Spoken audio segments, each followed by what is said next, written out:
नमस्कार जय जगन्नाथ। दशम श्रेणीर समस्त छात्र छात्री मानू आज ऑनलाइन शिक्षादान कार्यक्रम को स्वागत।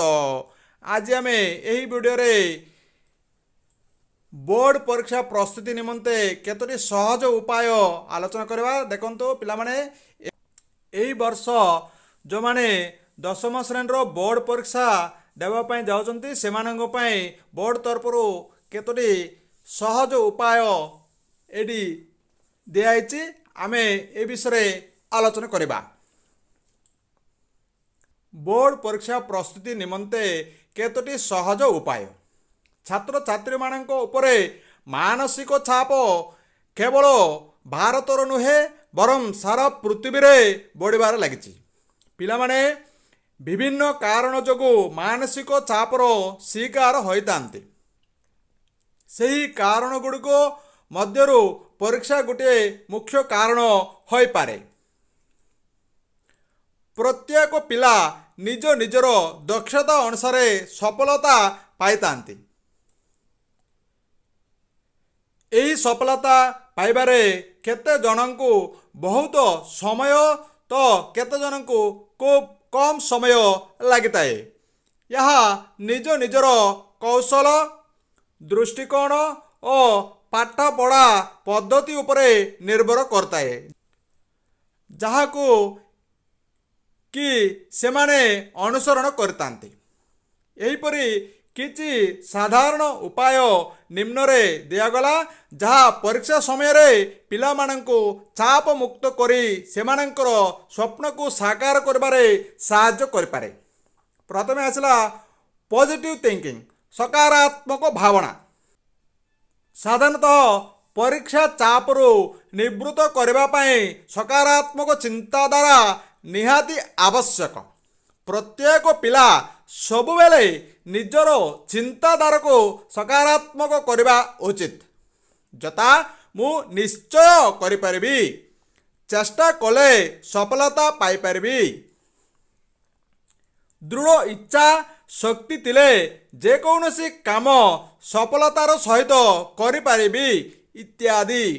एहीपरि सकारात्मक चिंताधारा रहिले छात्र छात्री मानकर मनोबल दृढ़ होइताए और तांको मनरे कौनसी प्रकार नकारात्मक भावना स्थान पाए नाही,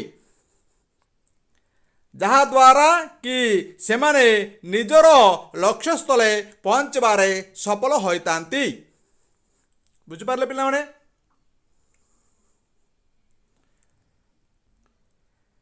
study thoroughly and take help from sample papers। पुंखानुपुंख भावे पढ़ी नमूना प्रश्न पत्रर साहाय्य नेबा।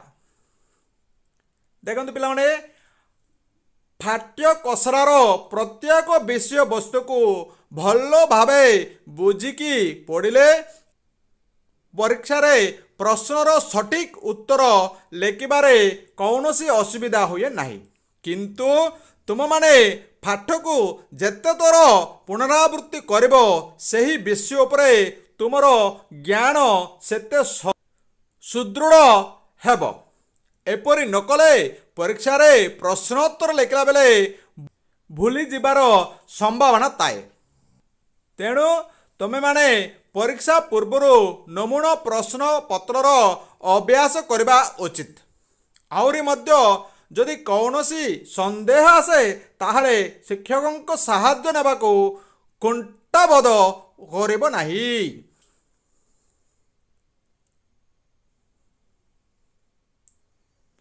नेक्स्ट देखंतु पिला माने टेक ब्रेक्स, विरति नेबा। गोटे जगार दीर्घ समय धरी पढ़िले मानसिक चाप बढ़िताए। तेणु पढ़िबा समय रे प्रत्येक अधिवेशनर परे किछि बा अल्प समय विरति नेबा आवश्यक। एही समय रे गीत सुनिबा, टीवी रे निज पसंदर कार्यक्रम देखिबा इत्यादि, जहा कि तुमको परवर्ती अधिवेशन रे बसी पढ़िबा पई मानसिक स्थिरता आनिबारे साहाय्य करताए। किंतु मन रख जे पढ़िबा समय रे सांगसाथी मानक सहित कथा हेले पाठरो ध्यान हटि जाए। तेणु ତୁମେ ପଢ଼ୁଛ ଜାଣି ଅନ୍ୟମାନେ ଈର୍ଷା ପରବଶ ହୋଇ ତୁମକୁ ପଢ଼ାରୁ ନିବୃତ୍ତି କରିବା ପାଇଁ ଅନେକ ଚେଷ୍ଟା କରିପାରନ୍ତି ଏବଂ ଏପରି ହେବା ଦ୍ୱାରା ତୁମର ପଢ଼ାରୁ ମନ ଛାଡ଼ି ଯିବାର ସମ୍ଭାବନା ବି ଥାଏ। Okay, have a healthy diet and good sleep. ସୁଷମ ଖାଦ୍ୟ ଖାଇବା ଓ ବିଶ୍ରାମ ନେବା।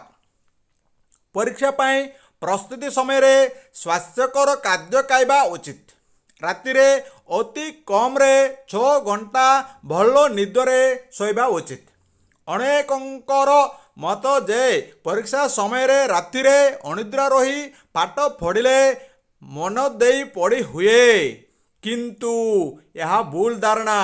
ଏପରି କଲେ ଦିନସାରା ହାଲିଆ ଲାଗେ, ନିଦ ଆସିଥାଏ ଓ ପଢ଼ାରେ ମନ ଲାଗେ ନାହିଁ।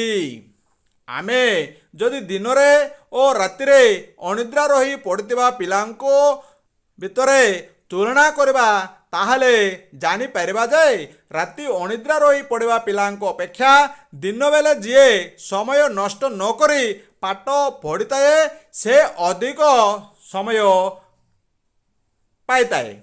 ଆହୁରି ମଧ୍ୟ ରାତି ଅନିଦ୍ରା ରହି ପରୀକ୍ଷା ଦେଲେ ସମୟ ସମୟରେ ପାଠ ସବୁ ବୁଲିଗଲା ପରି ଲାଗେ। ତେଣୁ ରାତିରେ ଆବଶ୍ୟକ ସମୟ ଶୋଇ ଦିନର ପଢ଼ିବା ଉଚିତ। ରାତିରେ ଶୋଇବା ପୂର୍ବରୁ ଗରମ କ୍ଷୀର କିମ୍ବା ନଖ ଉଷୁମ ପାଣିରେ ଲେମ୍ବୁ ରସ ପକାଇ ପିଇଲେ ଭଲ ନିଦ ହୋଇଥାଏ, ଯାହା ଫଳରେ କି ଉଠିଲା ବେଳକୁ ବହୁତ ସତେଜ ଲାଗେ ଏବଂ ଦିନସାରା ଫୁର୍ତ୍ତି ରହିବାରେ ସାହାଯ୍ୟ କରିଥାଏ। Next, talk to your siblings and parents. ଘର ଲୋକଙ୍କ ସହିତ ବାର୍ତ୍ତାଳାପ। ଘରେ ବାପା, ମା, ଭାଇ, ଭଉଣୀ ଓ ଅନ୍ୟ ଗୁରୁଜନମାନେ ସମସ୍ତେ ତୁମର ଶୁଭଚିନ୍ତକ। ତୁମେ ବର୍ତ୍ତମାନ ଗତି କରୁଥିବା ପର୍ଯ୍ୟାୟ ଦେଇ ସେମାନେ ଗତି କରିସାରିଛନ୍ତି। ତେଣୁ ସେମାନେ ତୁମ ମନରେ ଆସୁଥିବା ଦ୍ୱନ୍ଦ୍ୱ ଓ ପ୍ରଶ୍ନ ବିଷୟରେ ବେଶ ପରିଚିତ। ତେଣୁ ତୁମେ ଯଦି କିଛି ସମସ୍ୟାରେ ସମ୍ମୁଖୀନ ହେଉଛ, ତାହେଲେ ସେମାନଙ୍କ ସହିତ ଆଲୋଚନା କଲେ ସେମାନେ ସେମାନଙ୍କର ଅଭିଜ୍ଞତାରୁ ତୁମକୁ ଉଚିତ ଦିଗଦର୍ଶନ ଦେଖାଇ ପାରିବେ, ଯାହା ଫଳରେ ତୁମ ସମସ୍ୟାର ସମାଧାନ ମିଳିଯିବ।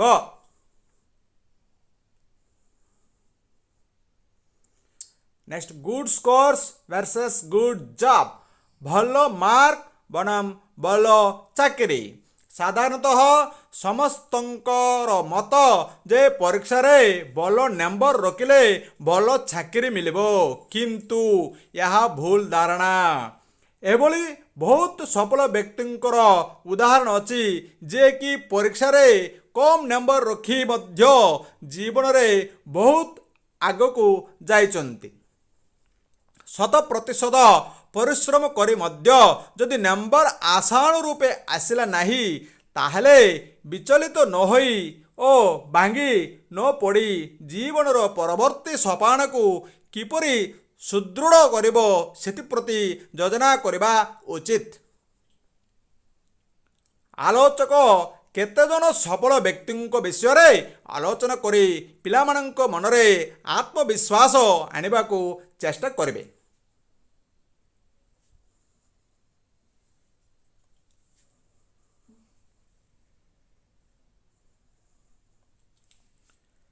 Practice yoga and self confidence. ଯୋଗ ଅଭ୍ୟାସ। ଯୋଗ ଯେ କୌଣସି ବ୍ୟକ୍ତିର ମାନସିକ ଚାପ କମାଇବାରେ, ଶରୀର ସୁସ୍ଥ ରଖିବାରେ, ମନ ଫୁର୍ତ୍ତି ରଖିବାରେ, ସ୍ମରଣ ଶକ୍ତି ତଥା ଏକାଗ୍ରତା ଇତ୍ୟାଦି ବଢ଼ାଇବାରେ ସାହାଯ୍ୟ କରିଥାଏ। ପ୍ରତ୍ୟେକ ଛାତ୍ରଛାତ୍ରୀମାନେ ନିଜର ଲକ୍ଷ୍ୟ ହାସଲ କରିବାକୁ ହେଲେ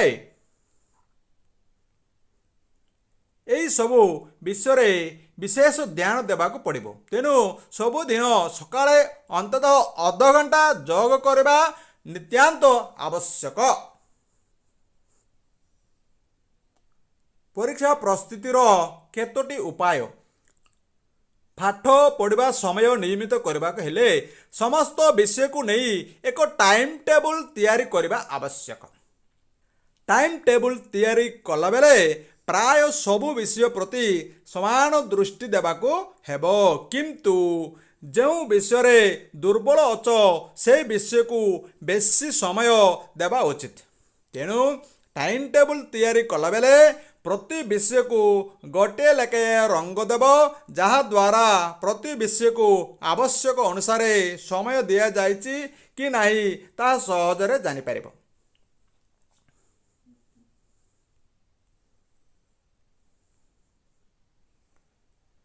ନେକ୍ସଟ, ଟାଇମ୍ ଟେବୁଲ୍ ଅନୁସାରେ ପଢ଼ିବା ଆରମ୍ଭ କରିବା ପୂର୍ବରୁ ପ୍ରତ୍ୟେକ ବିଷୟରେ ବିଷୟବସ୍ତୁକୁ ଗୋଟିଏ କାଗଜରେ କେଉଁ ସପ୍ତାହରେ କ'ଣ କ'ଣ ପଢ଼ିବ ଲେଖି ରଖି ସେହି ଅନୁସାରେ ପଢ଼ିଲେ ପରୀକ୍ଷା ପୂର୍ବରୁ ତୁମର ପଢ଼ା ସରିଯିବ। ଏପରି କଲେ ତୁମର ପଢ଼ିବା ପାଇଁ ଆଗ୍ରହ ବଢ଼ିବ।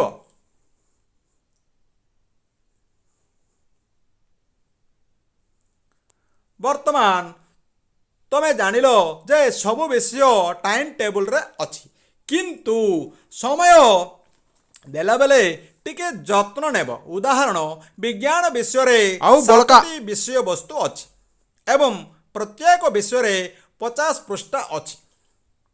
ଏହାକୁ 20 ଦିନ ଭିତରେ ସାରିବାକୁ ହେବ। ତେଣୁ ପ୍ରତ୍ୟେକ ବିଷୟ ପଢ଼ିବା ପାଇଁ 2 ଦିନ ସମୟ ଦେବ, ଯାହାଦ୍ୱାରା କି 14 ଦିନ ମଧ୍ୟରେ ବିଜ୍ଞାନ ପଢ଼ ସରିବ। 6 ଦିନରେ ସେହି ବିଷୟଗୁଡ଼ିକୁ ପୁନର୍ବାର ରିଭିଜନ କରିହେବ। ଏମିତି କଲେ ତୁମର ବିଷୟ ଉପରେ ଦକ୍ଷତା ବଢ଼ିବ। ଦରକାର ପଡ଼ିଲେ କଠିନ ବିଷୟ ପାଇଁ ଅଧିକ ସମୟ ଦେଇପାରିବ। ମନେ ରଖ, ପ୍ରଥମ ଥର ପଢ଼ିବା ପାଇଁ ତୁମକୁ ବେଶୀ ସମୟ ଲାଗିବ, କିନ୍ତୁ ଦ୍ୱିତୀୟ ତୃତୀୟ ଥର ରିଭିଜନ କଲାବେଳେ ଶୀଘ୍ର ସରିବ।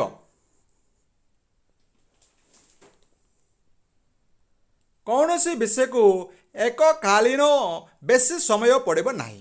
ଏପରି କଲେ ସେହି ବିଷୟ ପ୍ରତି ଆଗ୍ରହ କମିଯିବ। ତେଣୁ ସବୁ ବିଷୟଗୁଡ଼ିକୁ ଏପରି ରଖିଥିବ ଯେ ସେ ସବୁର ପାଳି ପଡ଼ିବ। ଆହୁରି ମଧ୍ୟ ଅନେକଙ୍କର ସକାଳ ସମୟ ବହୁତ ଗୁରୁତ୍ୱପୂର୍ଣ୍ଣ ଥାଏ। ସେହିପରି କ୍ଷେତ୍ରରେ ଯେଉଁ ବିଷୟ ମନେ ରଖିବାର କଷ୍ଟ ହେଉଛି ସେହି ବିଷୟକୁ ସକାଳ ସମୟରେ ପଢ଼, କାରଣ ସକାଳେ ମନ ସତେଜ ଥାଏ ଏବଂ ଯାହା ପଢ଼ିଲେ ସହଜରେ ମନେ ରହେ।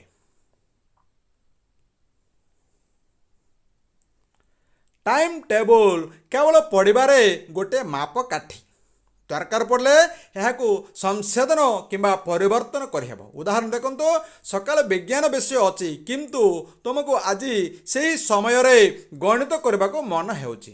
ଏଥିରେ କିଛି ଅସୁବିଧା ନାହିଁ, ତୁମେ ସେ ସମୟରେ ଗଣିତ କରିପାର, କିନ୍ତୁ ଗଣିତ ସମୟରେ ତୁମକୁ ବିଜ୍ଞାନ ପଢ଼ିବାକୁ ହେବ।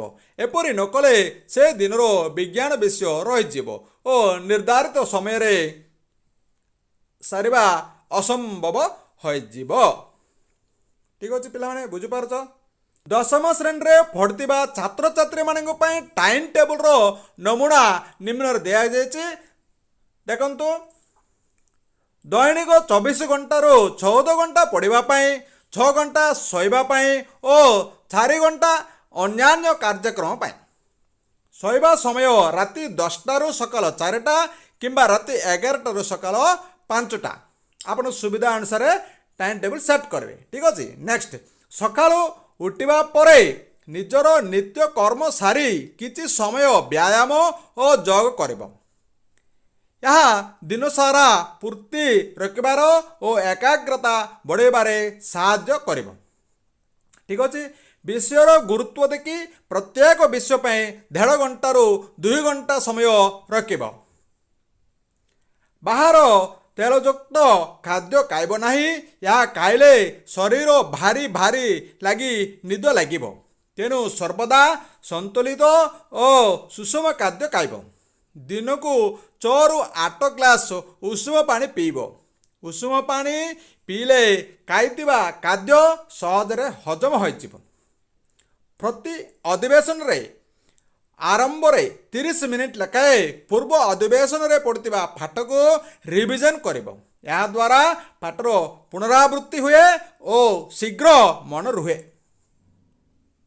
ଠିକ୍ ଅଛି, ବୁଝିପାରୁଛନ୍ତି ପିଲାମାନେ? ନେକ୍ସଟ ଦେଖନ୍ତୁ, ଶୋଇବା ପୂର୍ବରୁ ଗରମ କ୍ଷୀର କିମ୍ବା ନଖ ଉଷୁମ ଲେମ୍ବୁ ପାଣି ପିଇଲେ ଭଲ ନିଦ ହୋଇଥାଏ। ଭଲ ନିଦ ହେବା ଦ୍ୱାରା ପରବର୍ତ୍ତୀ ଦିନରେ ମନ ଫୁର୍ତ୍ତି ରୁହେ ଓ ପଢ଼ିବା ପାଇଁ ଆଗ୍ରହ ଆସେ। ଅନେକ ପିଲା ପରୀକ୍ଷାରେ ଦିଆଯାଇଥିବା ସମୟର ଠିକ୍ ଭାବେ ପରିଚାଳନା କରିପାରନ୍ତି ନାହିଁ ଏବଂ ସମୟ ଅଭାବରୁ କିଛି ପ୍ରଶ୍ନ ଛାଡ଼ି ଦେଇଥାନ୍ତି। ଏପରି ହେବା ଦ୍ୱାରା ସେମାନେ ଆଶାନୁରୂପ ନମ୍ବର ରଖିପାରନ୍ତି ନାହିଁ। ଏହି ସମସ୍ୟାର ସମାଧାନ କରିବାକୁ ହେଲେ ପ୍ରତିଦିନ କିଛି ଲେଖା ଅଭ୍ୟାସ କରିବାକୁ ହେବ। ଲେଖିଲା ବେଳେ ସମୟକୁ ଦୃଷ୍ଟିରେ ରଖି ଲେଖିବ। ଗୋଟିଏ ଦିନକୁ କିପରି 5ଟି ଅଧିବେଶନରେ ବିଭକ୍ତ କରି କିପରି ସହଜରେ ପଢ଼ିହେବ ତାହା ଏକ ନମୁନା ନିମ୍ନରେ ଦିଆଯାଇଛି।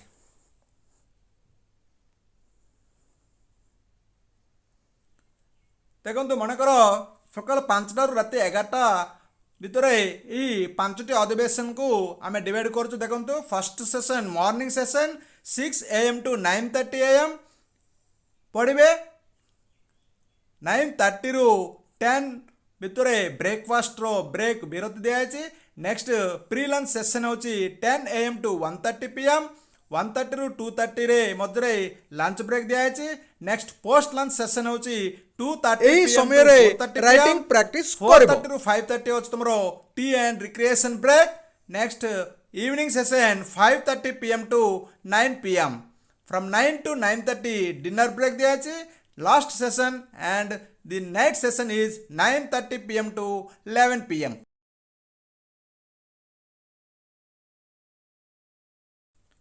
ସାଧାରଣତଃ ଲମ୍ବା ସମୟ ଯାଏଁ ପଢ଼ି ବସିଲେ ମନ ସ୍ଥିର ରୁହେ ନାହିଁ। ତେଣୁ ପ୍ରତି ଅଧିବେଶନ ପରେ କିଛି ସମୟ ବିରତି ଦିଆଯାଇଛି। ସେହି ସମୟରେ ତୁମେ ତୁମର ମନ ପସନ୍ଦ ଟିଭି ପ୍ରୋଗ୍ରାମ ଦେଖିପାର ବା ଗୀତ ଶୁଣିପାର ବା ଗପସପ ହୋଇପାର ଇତ୍ୟାଦି। ଏପରି କଲେ ମନ ହାଲୁକା ହୁଏ ଓ ପଢ଼ିବା ପାଇଁ ଆଗ୍ରହ ହୋଇଥାଏ। ଠିକ୍ ଅଛି ପିଲାମାନେ, ବୁଝିପାରୁଛନ୍ତି? ନେକ୍ସଟ ଦେଖିବା ପରୀକ୍ଷା ସମୟରେ କେତୋଟି ନିୟମାବଳୀ। ପରୀକ୍ଷା ହଲ୍ରେ ପ୍ରଶ୍ନପତ୍ର ବଣ୍ଟା ହେବା ପରେ ପ୍ରଥମେ ଆରମ୍ଭରୁ ଶେଷ ଯାଏଁ ଭଲ ଭାବରେ ପଢ଼ିବ। ପଢ଼ିଲା ବେଳେ ଅତି ସହଜ ଏବଂ କଷ୍ଟ ପ୍ରଶ୍ନ ଗୁଡ଼ିକ ଚିହ୍ନଟ କରିବ। ଏପରି କଲେ ଉତ୍ତର ଲେଖିଲା ବେଳେ ତୁମକୁ ବ୍ୟସ୍ତ ଲାଗିବ ନାହିଁ, କାରଣ ଚିହ୍ନଟ ଦ୍ୱାରା ତୁମେ କାହା ପରେ କେଉଁ ଉତ୍ତର ଲେଖିବ ଠିକ୍ କରି ସେହି ଅନୁସାରେ ଲେଖିବ। ନେକ୍ସଟ, ପ୍ରତ୍ୟେକ ପ୍ରଶ୍ନ ପତ୍ରରେ କିଛି କିଛି କଷ୍ଟ ପ୍ରଶ୍ନ ଥାଏ। ଏହା ସ୍ୱାଭାବିକ ଯେ ସେହି ପ୍ରଶ୍ନ ଗୁଡ଼ିକ ଦେଖି ତୁମେ ବିଚଳିତ ହୋଇଯାଏ, କିନ୍ତୁ ସେଗୁଡ଼ିକ ଦେଖି କେବେ ବିଚଳିତ ହେବ ନାହିଁ, କାରଣ ଏପରି ହେଲେ ତୁମର ଅନ୍ୟ ପ୍ରଶ୍ନର ଉତ୍ତର ଲେଖିବାରେ ଭୁଲ ହୋଇପାରେ। ତେଣୁ ପ୍ରଥମେ ସହଜ ପ୍ରଶ୍ନର ଉତ୍ତର ଲେଖିବା ଆରମ୍ଭ କରିବ। ଏପରି କଲେ ଉତ୍ତର ସଠିକ୍ ଲେଖିପାରୁଛ ବୋଲି ତୁମର ଆତ୍ମବିଶ୍ୱାସ ବଢ଼ିବ ଓ ଅନ୍ୟ ପ୍ରଶ୍ନ ଗୁଡ଼ିକର ଉତ୍ତର ଲେଖିବା ପାଇଁ ମାନସିକ ସ୍ତରରେ ପ୍ରସ୍ତୁତ ହେବ। ଯେଉଁ ପ୍ରଶ୍ନ ଗୁଡ଼ିକ ଦେଖିବା ମାତ୍ରେ କଷ୍ଟ ଲାଗେ ସେଗୁଡ଼ିକ ପ୍ରକୃତରେ ସେତେ କଷ୍ଟ ନଥାଏ। ଲେଖା ଆରମ୍ଭ କଲେ ଆପେ ଆପେ ସହଜ ଲାଗେ। ଉତ୍ତର ଲେଖିବାରେ କୌଣସି ଅସୁବିଧା ହୁଏ ନାହିଁ। ତେଣୁ ପରୀକ୍ଷା ହଲ୍ରେ ପ୍ରଶ୍ନପତ୍ର ଦେଖି କେବେ ହେଲେ ବ୍ୟସ୍ତ ବିବ୍ରତ ହେବ ନାହିଁ।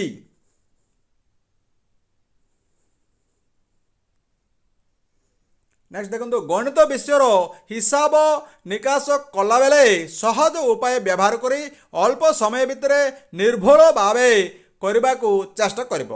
ସତର୍କ ନ ରହି ଯଦି ଛୋଟ ଛୋଟ ଭୁଲ କରିବ ତାହେଲେ ତାକୁ ସଂଶୋଧନ କଲାବେଳକୁ ବହୁତ ସମୟ ନଷ୍ଟ ହେବ। ନେକ୍ସଟ, ପରୀକ୍ଷା ଦେଲାବେଳେ ସମୟକୁ ଦୃଷ୍ଟିରେ ରଖିଥିବ, କାରଣ ବେଳେବେଳେ ଲେଖୁ ଲେଖୁ ସମୟ ଜଣା ପଡ଼େ ନାହିଁ ଓ ଅଧିକ ସମୟ ଅତିବାହିତ ହୋଇଯାଏ। ଏପରି ହେବା ଦ୍ୱାରା ସମୟ ଅଣ୍ଟେ ନାହିଁ, ଯାହାଫଳରେ ବାକି ପ୍ରଶ୍ନର ଉତ୍ତର ଆସୁଥିଲେ ମଧ୍ୟ ଛାଡ଼ିବାକୁ ବାଧ୍ୟ ହେବେ। ପ୍ରତ୍ୟେକ ପ୍ରଶ୍ନ ଉତ୍ତର ଲେଖିବା ପୂର୍ବରୁ ପ୍ରଥମେ ଟିକେ ଚିନ୍ତା କରିବ କ'ଣ ଉତ୍ତର ଲେଖା ହେବ। ପ୍ରଶ୍ନ ଯେତେ ସହଜ ହୋଇଥାଉ ନା କାହିଁକି ମାର୍କ ଅନୁସାରେ ଉତ୍ତର ଲେଖିବ। ଯଦି ଉତ୍ତର ଜାଣିଛ ବୋଲି ପୁରା ବିଷୟବସ୍ତୁ ଲେଖିବ ତାହେଲେ ଅନ୍ୟ ପ୍ରଶ୍ନର ଉତ୍ତର ଲେଖିବା ପାଇଁ ସମୟ ଅଣ୍ଟିବ ନାହିଁ। ତେଣୁ ମାର୍କ ଅନୁସାରେ ଲେଖିବା ବେଳେ ସବୁ ମୁଖ୍ୟ ପଏଣ୍ଟ ଉପରେ ଗୁରୁତ୍ୱ ଦେଇ ଲେଖିବ। ଉତ୍ତର ଦେଲାବେଳେ ପ୍ରଶ୍ନର ଯାହା ପଚରା ଯାଇଛି ସେତିକି କେବଳ ଉତ୍ତର ଦେବ। ସାଧାରଣତଃ ପ୍ରଶ୍ନପତ୍ର ଏପରି ତିଆରି ହୋଇଥାଏ ଯେ ସବୁ ପ୍ରଶ୍ନର ଉତ୍ତର ଦେବା ପରେ ମଧ୍ୟ 10 ମିନିଟ୍ ରିଭିଜନ ପାଇଁ ଥାଏ। ତେଣୁ ସମୟ ନଷ୍ଟ ନକରି ନିର୍ଦ୍ଧାରିତ ସମୟ ପୂର୍ବରୁ ଲେଖା ସାରି ଉତ୍ତର ଖାତାକୁ ଆରମ୍ଭରୁ ଶେଷ ଯାଏଁ ପଢ଼ିବେ। ଏପରି କଲେ ଯଦି କିଛି କିଛି ଛାଡ଼ି ଯାଇଥିବ ତାକୁ ଲେଖିପାରିବ ଓ ଛୋଟ ଛୋଟ ଭୁଲ ଗୁଡ଼ିକ ସଂଶୋଧନ କରିପାରିବ। ବେଳେ ବେଳେ ପ୍ରଶ୍ନର ନିଜ ଇଚ୍ଛାରେ ବାଛି ଲେଖିବାକୁ ସ୍ୱାଧୀନତା ଦିଆ ହୋଇଥାଏ। ସେହି ପରିପ୍ରେକ୍ଷୀରେ ଉତ୍ତର ଲେଖିବା ପୂର୍ବରୁ ପ୍ରଶ୍ନଟିକୁ ଭଲ ଭାବେ ପଢ଼ିକି ବୁଝିବ ଓ ତାପରେ ନିର୍ଦ୍ଦେଶ ଅନୁସାରେ ଉତ୍ତର ଲେଖିବ।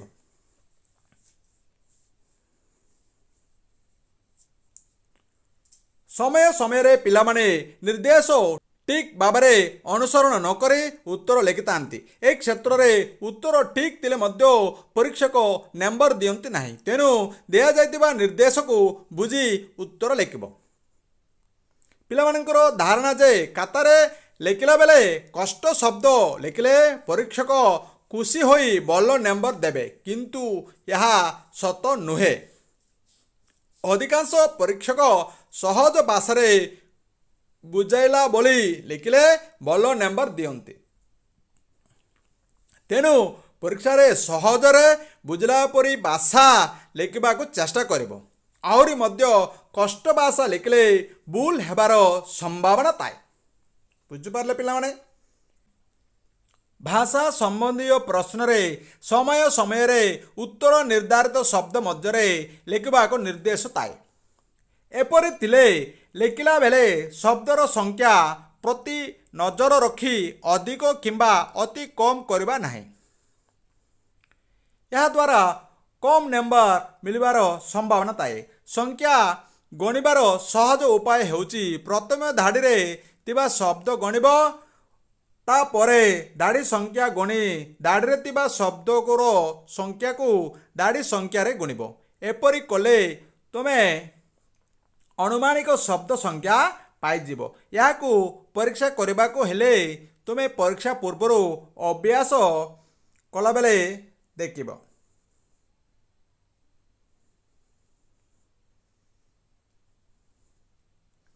ନେକ୍ସଟ, ପରୀକ୍ଷା ଖାତା ସବୁବେଳେ ପରିଷ୍କାର ରଖିବ। ଏହାର ଅର୍ଥ ଆବଶ୍ୟକ ଅନୁସାରେ ମାର୍ଜିନ ଛାଡ଼ିବ, ଅକ୍ଷର ସୁନ୍ଦର କରି ଛାଡ଼ି ଛାଡ଼ି ଲେଖିବ, ଖାତାରେ କଟାକଟି କରିବ ନାହିଁ, ଧାଡ଼ି ମଧ୍ୟରେ ବ୍ୟବଧାନ ରଖିବା ଇତ୍ୟାଦି।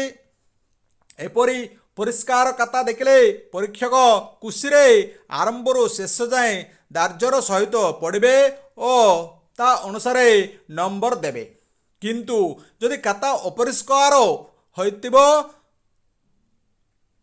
ତେବେ ସେହି ବିଷୟବସ୍ତୁ ଯେତେ ଭଲ ଲେଖିଲେ ମଧ୍ୟ ପଢ଼ି ନ ପାରିଲେ କେବଳ ପାସ୍ ମାର୍କ ବା କମ୍ ମାର୍କ ଦେଇ ଦିଅନ୍ତି।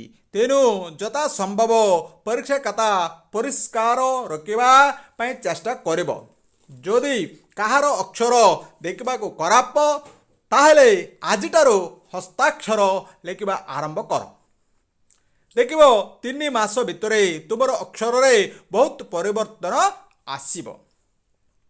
ନେକ୍ସଟ ଦେଖନ୍ତୁ, ଲେଖିବା ଭାଷା ଓ କହିବା ଭାଷା ମଧ୍ୟରେ ବହୁତ ତଫାତ ଥାଏ। ତେଣୁ ପରୀକ୍ଷାରେ ଲେଖିଲା ବେଳେ ସାବଧାନ ହୋଇ ଲିଖିତ ଭାଷାରେ ହିଁ ଲେଖିବ। ଯଦି କଥା ଭାଷା କିମ୍ବା ସଂକ୍ଷିପ୍ତରେ ଲେଖିବ ତାହେଲେ ଏହାକୁ ବନାନ ଭୁଲ ଅଛି ବୋଲି ନମ୍ବର କଟିବାର ସମ୍ଭାବନା ଅଧିକ ଥାଏ। ତେଣୁ ଲେଖିଲା ବେଳେ ସବୁ ବିଷୟରେ ସତର୍କ ରହିବ। ବୁଝିପାରିଲେ ପିଲାମାନେ? ଏତିକି ସବୁ ଟିପ୍ସ ପାଳନ କରନ୍ତୁ। ପରୀକ୍ଷାରେ ସହଜରେ ଅଧିକ ମାର୍କ ଆମେ ନେକ୍ସଟ ଭିଡ଼ିଓରେ ବିଷୟଭିତ୍ତିକ ସହଜ ଉପାୟ ବିଷୟରେ ଆଲୋଚନା କରିବା। ଆଜି ପାଇଁ ଏତିକି। Bye bye.